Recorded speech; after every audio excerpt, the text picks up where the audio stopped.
Hi, this is Scott Garibay, and today I want to talk about Dungeons & Dragons and Baldur's Gate 3 and some misperceptions that are starting to be shared online by Dungeons & Dragons commentators. Three that I'll tell you about right now. So, the comicbook.com, on the character sheet on comicbook.com, their channel. Rules Lawyer, he has a Pathfinder 2 channel, and a Professor Dungeon Master, right? And so they're all saying the same line, and that is Baldur's generally, I'm paraphrasing here, but you can check out their content to see if you think that's an accurate, paraphrase of what their main point, right? Their main point is that Baldur's Gate 3 is going to has been massive. They're acknowledging that it's been massively successful for Dungeons & Dragons. There's no question.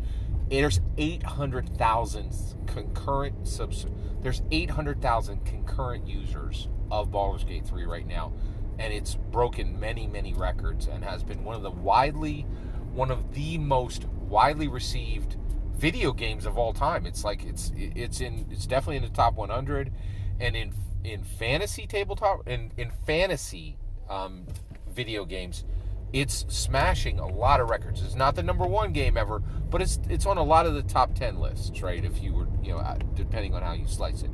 Inarguably, it's been extremely successful, right?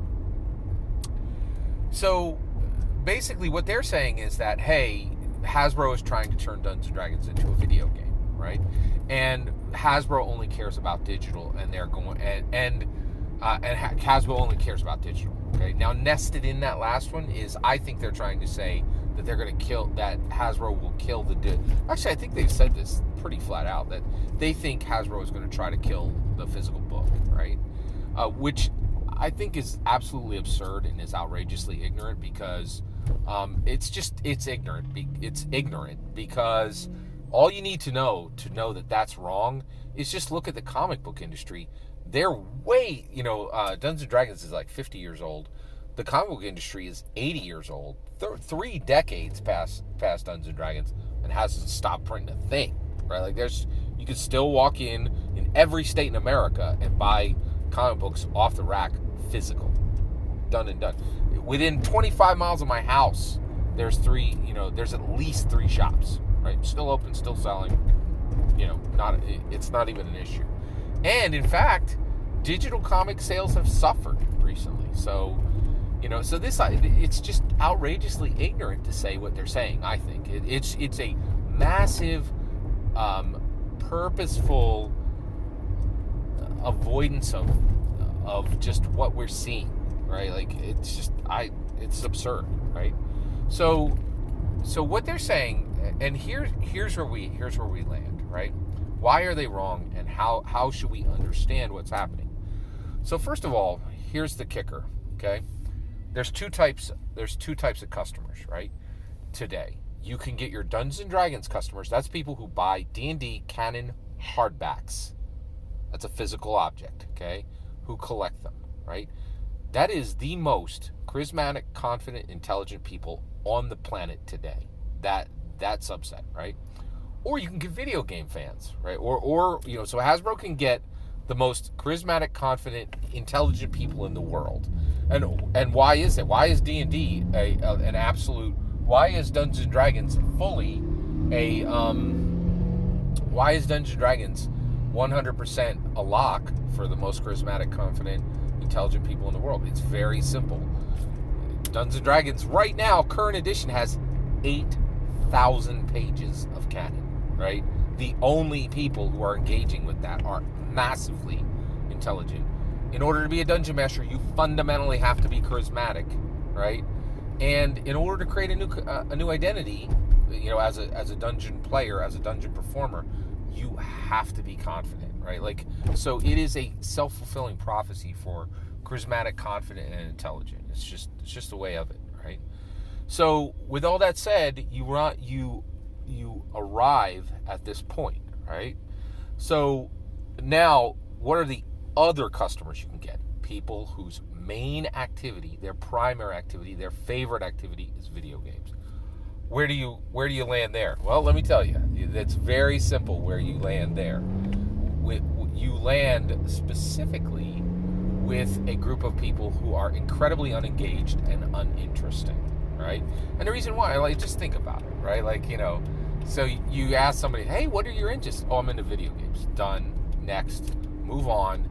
Let me go find somebody else at the party. It's just, and the reason why is, like, these are people who are spoon-fed, highly interactive simulations and are happy with them, right? Whereas if you play Dungeons and Dragons, real Dungeons and Dragons, nobody spoon feeds you anything. You literally build you build identities, right? Which is massively complicated, both mentally, physically, and spiritually, and it's demanded across the board because Dungeons and Dragons is a pantheon, right? So you build identities until you decide to build worlds, right? Like, you cannot be unengaged, you cannot be uninteresting, but you can if you play video games. In fact, video games is a self-fulfilling prophecy for the most unengaged, uninteresting people on the planet. Period. End of sentence. Right? Now, what does Dungeons and Dragons want? They want both, right? Like, they want the premium customers who are exactly what I just said. They want them, right? They're like, give it to me. That's what I want, right? And so that is really, that's the key to for Dungeons and Dragons, is getting those type of customers. And they want the video game customers. Now, why would they want the video game customers? Because there's so many of them, and in that volume there's money, right? But in having the most charismatic, confident, intelligent people in the world, what you get there is you actually get a full-on engaged, you get the customers everybody wants, right? Every company wants, because of the street cred of it and because of the engagement you can get from it. And here's the other one. They are getting something other than money. They're getting street cred. And trust and believe, Dungeons & Dragons, more than any product on this planet, in my opinion, has street cred. People know it. They know exactly what it is. And people are waking up to realize, oh my gosh, Dungeons & Dragons is like nothing on the planet. It doesn't function like anything else, right? And that is very, very interesting, right? In the big, and and the way it doesn't function like anything else is it's 50 years old, and it has crossed itself into so many different product bases that really nothing else can even marginally warrant, right? And done it in a way that it includes other worlds in its own canon. That's the part that's really unique. Every single word of that is my humble opinion. What's important is when I get to hear your humble opinion when you get in the comments and send your traffic. Please consider liking and subscribing, and have a wonderful millennium.